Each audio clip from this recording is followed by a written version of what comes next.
మా latest videos కోసం మా ఈ తెలుగు న్యూస్ ఛానల్ సబ్స్క్రైబ్ చేసి గంట సింబల్ యాక్టివేట్ చేసుకోండి. రేపు గురువారం షష్ఠి, చాలా మంచి రోజు. ఈ రోజు తులసి మొక్క మీద దీనిని చల్లితే చాలు, 1 గంటలో మీ జీవితం మారిపోతుంది. మీకు ఉండే కష్టాలన్నీ కూడా తీరిపోతాయి. కోట్లు వచ్చి పడతాయి. మీ జీవితం అద్భుతంగా మారిపోతుంది. ఎనలేని సంపదలు మీ సొంతమవుతాయి. లక్ష్మీదేవి అనుగ్రహం లభిస్తుంది. మీ సమస్యలన్నీ కూడా పోతాయి. సర్వ కష్టాలు పోతాయి. విపరీత ధనలాభం కలుగుతుంది. ధన సమస్యలన్నీ కూడా పోతాయి. ఎందుకంటే తులసి చెట్టుకు అంతటి శక్తి ఉంది. తులసి చెట్టు ధన సమస్యలను తొలగించేస్తుంది, ధనాన్ని ఆకర్షిస్తుంది, మనల్ని ధనవంతులుగా మారుస్తుంది. అందుకే అందరూ ఇంటి దగ్గర తప్పనిసరిగా ఒక తులసి మొక్కను పెంచుకోవాలి. తులసి చెట్టులో లక్ష్మీదేవి నివాసం ఉంటుంది. తులసి లేని ఇంటికి లక్ష్మి రాదు. తులసిని ఇంటి ముందు పెంచుకోవటం వలన ఎటువంటి చెడు శక్తులు ఇంట్లోకి రావు. ఇంట్లో వారికి అనారోగ్య సమస్యలు రావు. ఏ ఇంటి దగ్గర అయితే తులసి మొక్కను పెంచుతారో ఆ ఇంట్లోని వారంతా కూడా ఎప్పుడూ యాక్టివ్గా ఉంటారు, ఆరోగ్యంగా ఉంటారు. కాబట్టి మీరు పూజలు చేసినా చేయకపోయినా ఇంటి ముందు ఒక తులసి మొక్కను పెంచుకోండి. ప్రత్యేకంగా గురువారం రోజు ఆ తులసి మొక్క మీద దీనిని చల్లండి, చాలు మీ జీవితం అద్భుతంగా మారిపోతుంది. గంటలో మీకు ఉండే కష్టాలు, బాధలన్నీ కూడా పోతాయని సిద్ధశాస్త్రం చెప్తుంది. మరి ఇంతకీ ఈ గురువారం రోజు తులసి మొక్క మీద ఏం చల్లాలి అనే విషయాన్ని ఇప్పుడు మనం ఈ వీడియోలో వివరంగా తెలుసుకుందాము. అంతకన్నా ముందు నెలసరిలో తులసి చెట్టును తాకితే ఏమవుతుందో తెలిపే పురాణ కథను విందాం. ఫ్రెండ్స్, ఫస్ట్ అయితే కామెంట్ బాక్స్లో జై శ్రీకృష్ణ అని కామెంట్ చేయండి. అలాగే ఈ వీడియోకి ఒక లైక్ కొట్టి మా ఛానల్ని సబ్స్క్రైబ్ చేసుకుని మాకు సపోర్ట్ చేయండి. ఒకసారి రుక్మిణీదేవి శ్రీకృష్ణుణ్ణి, స్వామి, నా మనసులో ఒక ప్రశ్న మెదులుతూ ఉంది. కేవలం మీరు మాత్రమే నా ప్రశ్నలకు సమాధానాలు చెప్పగలరు అంది. ఇప్పుడు శ్రీకృష్ణుడు రుక్మిణీదేవితో, దేవి, నీ మనసులో ఏ ప్రశ్న అయితే ఉందో ఆ ప్రశ్నలు నిస్సంకోచంగా అడుగు. నీ మనసులో ఉన్న అన్ని ప్రశ్నలకు కూడా సమాధానాలు చెప్తాను అన్నాడు. అప్పుడు రుక్మిణీదేవి, స్వామి, ఆడవాళ్ళు బాధపడే శాపం ఎందుకు ఉంది? ఆడవాళ్లకు నెలసరి ఎందుకు వస్తుంది? ఆ సమయంలో ఆడవాళ్ళు ఏ పనులు చేయకూడదు? ఏ పనులను చేయటం వల్ల వారికి పాపం తగులుతుంది అని అడిగింది. అప్పుడు శ్రీకృష్ణుడు, దేవి, నువ్వు లోక కళ్యాణం కోసం చాలా మంచి ప్రశ్నలు అడిగినావు. నీవు అడిగిన ప్రశ్నలన్నిటికీ సమాధానాన్ని నేను సుమతి అనే బ్రాహ్మణుడి కథ ద్వారా చెప్తాను. ఈ అద్భుతమైన కథను పూర్తిగా విన్నవారికి సర్వ పాపాలు తొలగిపోతాయి. దేవి, ఎవరైతే భార్యాభర్తలు ఈ కథను శ్రద్ధగా వింటారో వారికి సౌభాగ్య ప్రాప్తి కలుగుతుందని శ్రీకృష్ణుడు కథ చెప్పటం మొదలుపెట్టాడు.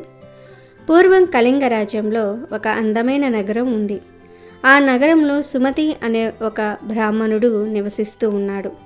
సుమతి అన్ని వేదాలను, శాస్త్రాలను చదివినవాడు మరియు మంచి గుణవంతుడు, దైవభక్తి కలిగినవాడు. అతని ప్రతిరోజు యజ్ఞాలు, యాగాలు, దాన ధర్మాలు చేస్తూ ఉండేవాడు. సుమతి భార్య కూడా ఎంతో సుగుణవంతురాలు, పతివ్రత, ధర్మాన్ని పాటించే స్త్రీ. ఒకసారి సుమతి తన ఇంట్లో సత్యనారాయణ స్వామి వ్రతాన్ని చేశాడు. ఆ వ్రతానికి నగరంలో ఉన్న బ్రాహ్మణులను అందరినీ కూడా పిలిచాడు. అలాగే నగరంలో ఉన్న ప్రజలందరినీ కూడా భోజనాలకు పిలిచాడు. సుమతి బ్రాహ్మణులందరికీ కూడా విధిపూర్వకంగా సేవలు చేశాడు. వారిని గౌరవించి అతిథి సత్కారాలు చేశాడు. ఆ బ్రాహ్మణులందరికీ కూడా పంచభక్ష పరమాన్నాలతో తయారు చేసిన భోజనం పెట్టాడు. భోజనాలు పూర్తయిన కొంచెం సేపు తర్వాత ఆ బ్రాహ్మణులందరూ అక్కడి నుంచి వెళ్ళిపోయారు. ఆ తర్వాత ఆకలితో ఉన్న పేదవారందరికీ కూడా భోజనాలు పెట్టాడు సుమతి. ఇలా తన వ్రతాన్ని విజయవంతంగా పూర్తి చేసి తర్వాత తన గుమ్మంలోనికి అడుగుపెట్టాడు. ఆ గుమ్మం ముందు ఒక కుక్క, ఎద్దు మాట్లాడుకుంటూ ఉన్నాయి. ఆ కుక్క, ఎద్దు మాట్లాడుకునే మాటలన్నిటినీ కూడా విన్న బ్రాహ్మణుడు ఆశ్చర్యపోయాడు. ఎందుకంటే ఆ కుక్క, ఆ ఎద్దు ఎవరో కాదు, అవి గత జన్మలో సుమతి యొక్క తల్లిదండ్రులు. సుమతి తల్లిదండ్రులు పూర్వజన్మలో చేసిన పాపాల వల్ల ఈ జన్మలో కుక్క మరియు ఎద్దులుగా జన్మించారు. ఇదంతా అక్కడి నుంచి గమనిస్తున్న సుమతి, వీళ్ళు ఏ పాపం చేయటం వల్ల ఇలా కుక్క మరియు ఎద్దుగా జన్మించారు? అప్పుడు వీరిని ఉద్ధరించడానికి నేనేం చేయాలి అని ఆలోచిస్తూ రాత్రంతా కూడా నిద్ర కూడా పట్టలేదు. అతను రాత్రంతా ఆలోచించి చివరికి తను ఇలా అనుకున్నాడు, నా ఈ సమస్యకు పరిష్కారం తెలియజేయాలంటే రేపు నా గురువుగారి దగ్గరకు వెళ్లాల్సిందే అనుకున్నాడు. మరుసటి రోజు తెల్లవారుగానే సుమతి తన గురువు దగ్గరికి వెళ్ళాడు. సుమతిని చూసిన గురువు, ఏమిటి శిష్య ఇలా వచ్చావు అని అడిగాడు. అప్పుడు సుమతి, గురువుగారు, నేను చాలా బాధలో ఉన్నాను, నన్ను ఈ బాధలో నుంచి మీరే బయటకు పడవేయాలి అని అన్నాడు. అప్పుడు ఆ గురువు, శిష్య, నీకు ఎలాంటి సమస్య ఉన్నా నేను తీర్చే ప్రయత్నం చేస్తాను, నీ సమస్య ఏమిటో నాకు చెప్పు అన్నాడు. అప్పుడు సుమతి, గురువుగారు, నిన్న నేను మా ఇంట్లో సత్యనారాయణ వ్రతం చేశాను. అనేక మంది బ్రాహ్మణులను పిలిచి అతిథి సత్కారాలు చేశాను. ఆకలితో ఉన్న వారికి భోజనాలు పెట్టాను. భక్తిపూర్వకంగా భగవంతుడికి పూజలు చేశాను. అప్పుడు మా ఇంటి గుమ్మం దగ్గర ఒక ఎద్దును ఒక కుక్కను చూశాను. ఆ రెండు మా ఇంటి ద్వారం దగ్గర ఇలా మాట్లాడుకుంటున్నాయి. ఆ కుక్క ఆ ఎద్దుతో, స్వామి, ఈరోజు ఒక సంఘటన జరిగింది. మన కుమారుడు ఇంట్లో బ్రాహ్మణుల కోసం తయారు చేసిన పాలకుండలో ఒక పాము విషాన్ని కక్కింది. ఆ పాలతోనే భోజనం తయారు చేస్తారు. ఆ భోజనాన్ని ఎవరైతే తింటారో వాళ్ళందరూ కూడా చనిపోతారు. అందుకే నేను ఆ కుండలోని పాలను తాగేశాను. ఆ పాలు తాగుతున్న సమయంలో మన కోడలు నన్ను చూసింది. దాంతో ఆమె నన్ను ఒక కర్రతో బాగా కొట్టింది. నాకు శరీరంలోని భాగాలన్నీ కూడా నొప్పిగా ఉన్నాయి. అందువల్ల నేను ఏమీ చేయలేక అక్కడి నుంచి వచ్చి వేశాను అని చెప్పింది. ఆ మాటలు విన్న ఎద్దు చాలా బాధపడింది. అలాగే ఎద్దు తన వృత్తాంతం చెప్పటం మొదలుపెట్టింది. నేను పూర్వజన్మలో ఈ సుమతికి తండ్రిని. సుమతి వచ్చిన వారందరికీ భోజనం పెట్టి పంపించాడు. కానీ కనీసం నాకు గడ్డిని కూడా వేయలేదు. అందువల్ల నేను చాలా దుఃఖంలో ఉన్నానని మాట్లాడుకుంటుంటే నేను విన్నాను. ఆ మాటలు నాకు ఎంతో బాధను కలిగిస్తూ ఉన్నాయి. గురువుగారు, నేను ఎప్పుడు ఎటువంటి పాపాలు చేయలేదు. ఎన్నో ధర్మ కార్యాలను చేశాను. నా తల్లిదండ్రులు ఎందుకు ఇన్ని కష్టాలు అనుభవించాల్సి వచ్చింది? ఆ విషయాలు తెలుసుకోవాలని నేను మీ దగ్గరికి వచ్చాను. దయచేసి మీరు మీ యోగ దృష్టితో లేదా మీ యోగ శక్తితో దీనికి కారణం తెలుసుకుని చెప్పండి. అలాగే నా తల్లిదండ్రులకు ముక్తి పొందాలంటే నేనేం చేయాలో చెప్పండి అన్నాడు. అప్పుడు ఆ గురువు జ్ఞాన ముద్రలో కూర్చుని యోగ మార్గంతో వారి పాపకర్మలను చూశాడు. కొంత సమయానికి ఆ గురువుగారు యోగ మార్గం నుంచి తేలుకొని, శిష్య, నీ తల్లిదండ్రులు పూర్వజన్మలో ఎంతో పెద్ద పాపాన్ని చేశారు. ఆ పాపాల కారణంగానే ఇటువంటి దుస్థితిని అనుభవించవలసి వస్తుంది అన్నాడు. ఆ మాటలు విన్న సుమతి, గురువుగారు, ఆ పాపమేమిటో నాకు వివరంగా చెప్పండి అన్నాడు. అప్పుడు ఆ గురువుగారు, శిష్య, ఎద్దు రూపంలో ఉన్న మీ తండ్రి ఏకాదశి వ్రతం చేశాడు. కానీ ఆయన ఆ రోజు భోజనం కూడా చేశాడు. ఆయన ఆ రోజు ఎటువంటి దాన ధర్మాలు చేయలేదు. తన పితృదేవతలకు శ్రాద్ధ కర్మలను కూడా విధిపూర్వకంగా నిర్వహించలేదు. నీ తండ్రి పూర్వజన్మలో బహిష్ట సమయంలో నీ తల్లితో సంభోగించాడు. ఆ పాపం కారణంగానే ఈ జన్మలో నీ తండ్రికి ఎద్దు జన్మ లభించింది. ఇప్పుడు నీ తల్లి గురించి చెప్తాను విను. నీ తల్లి నెలసరి సమయంలో భోజనాన్ని వండింది. బహిష్ట సమయంలో ఉండగా భగవంతుడికి పూజలు చేసింది. తులసి మాతకు నీటిని పోసింది. ఆ సమయంలో కూడా వంట సామాన్లు తాకింది. ధనాగారాన్ని తాకింది. నెలసరి సమయంలో విడిగా కూర్చోలేదు. ఇంట్లో ఉన్న వస్తువులన్నీ కూడా తాకింది. భగవంతుడికి నైవేద్యాన్ని పెట్టింది. ఆ కారణంగానే ఆమెకు మహాపాపం తగిలింది. నెలసరి సమయంలో మహిళలు 3 రోజులు అపవిత్రంగా ఉంటారు. ఆ సమయంలో మహిళలు పూజలు లాంటి కార్యక్రమాలు చేయకూడదు. మహిళలు ఆ 3 రోజుల పాటు తమ తలను కూడా అంటుకోకూడదు. అలా చేస్తే భర్త యొక్క ఆయుష్ తగ్గిపోతుంది. మహిళలు అలాంటి సమయంలో ఉండగా మొక్కలను మరియు వృక్షాలను తాకకూడదు. ఆ సమయంలో మహిళలతో ఎటువంటి సంబంధం పెట్టుకోకూడదు. ఒకవేళ సంబంధం పెట్టుకుంటే వారికి బ్రహ్మహత్య చేసిన పాపం అంటుకుంటుంది. ఆ సమయంలో మహిళలు ధరించిన వస్త్రాలను ఎవరైతే తాకుతారో వారికి కూడా పాపం అంటుకుంటుంది.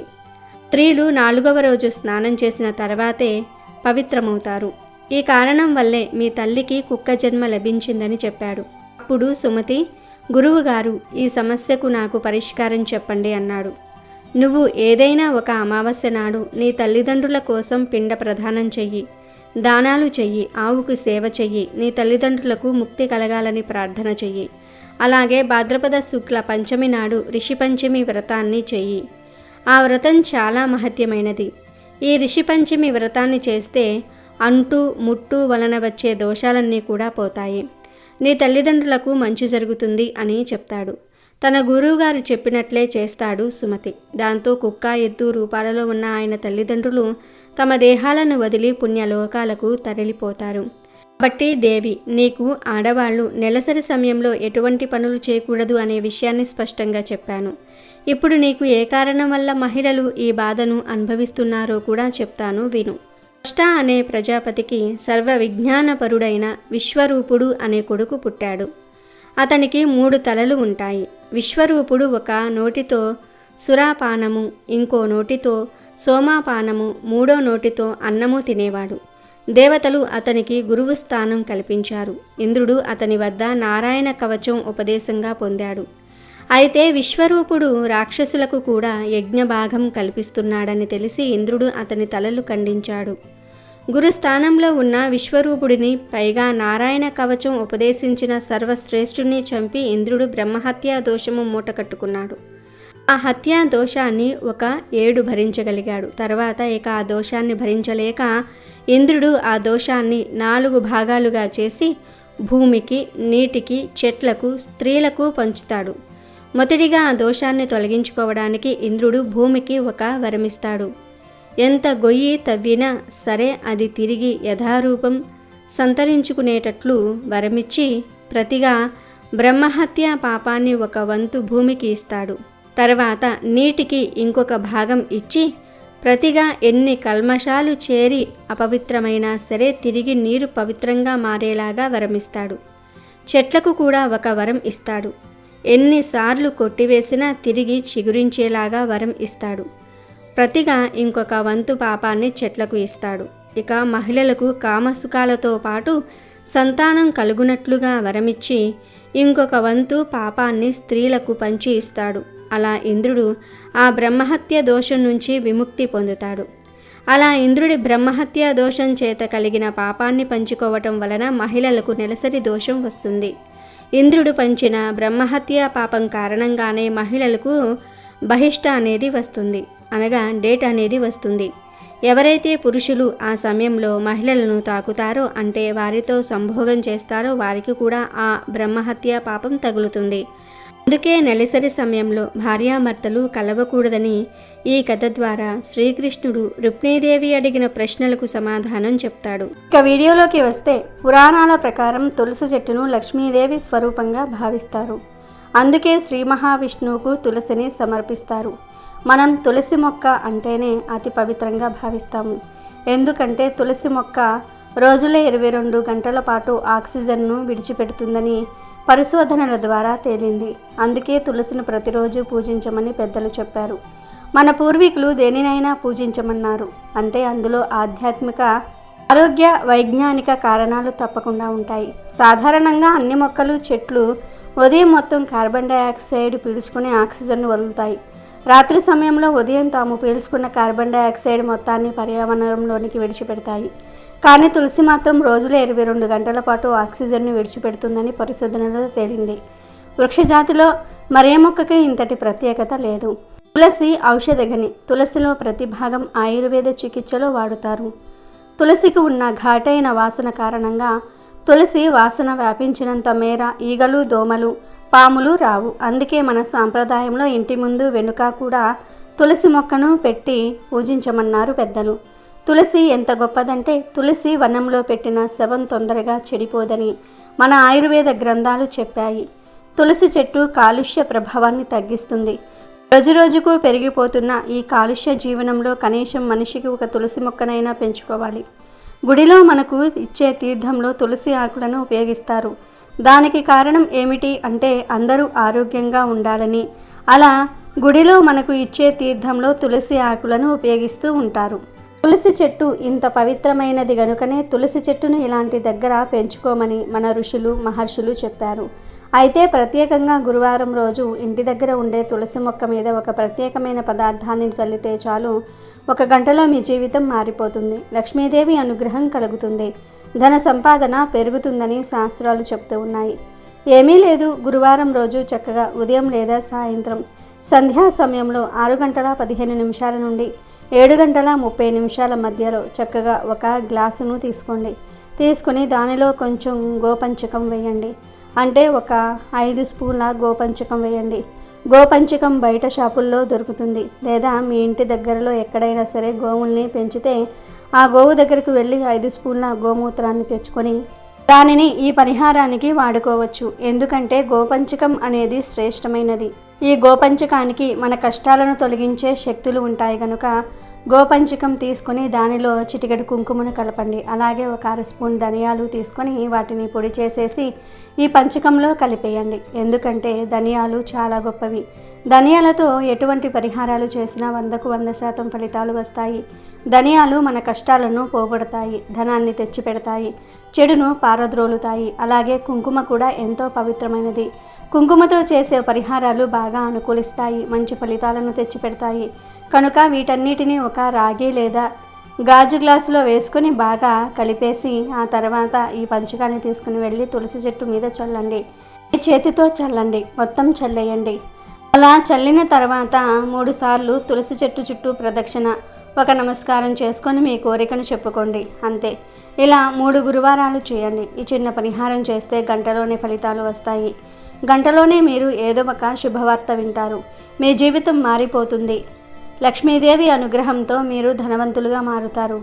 కనుక అందరూ గుర్తుపెట్టుకుని గురువారం రోజు తులసి చెట్టు మీద ఈ పదార్థాన్ని చల్లి మీ జీవితాన్ని మార్చుకొని ఆనందంగా జీవించండి. అమెజాన్లో బెస్ట్ డిస్కౌంట్స్ కోసం వీడియో డిస్క్రిప్షన్లో లింకు ఉంది, చూడండి. అలాగే మా టెలిగ్రామ్ ఛానల్ సబ్స్క్రైబ్ చేసుకోండి.